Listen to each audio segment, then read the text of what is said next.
आजकल ये कोरोना बीमारी जो है दुनिया में फैल रही है और फैली हुई है, वो अभी तक भले वो जो टीके बनाए गए हैं अभी तक उनसे कोई वाज़ेह असर हमें नहीं आ रहा। हम मजालिस को किसी कीमत पे नहीं छोड़ेंगे, किसी कीमत।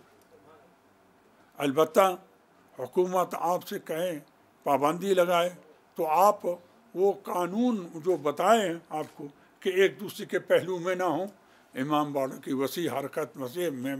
माने कोई बाहर बैठे कोई पढ़ते रहे, जैसे आपने ये पहने हुए हैं जो क्या कहते हैं इसके,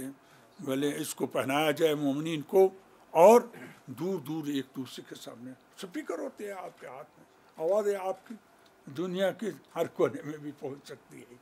वैसे अगर ये भी किसी जगह मुमकिन ना हो तो हम घरों में मजलिस करें, मजलिस को हम नहीं छोड़ेंगे, मजलिस हुसैन को हम किसी कीमत पे नहीं छोड़ेंगे।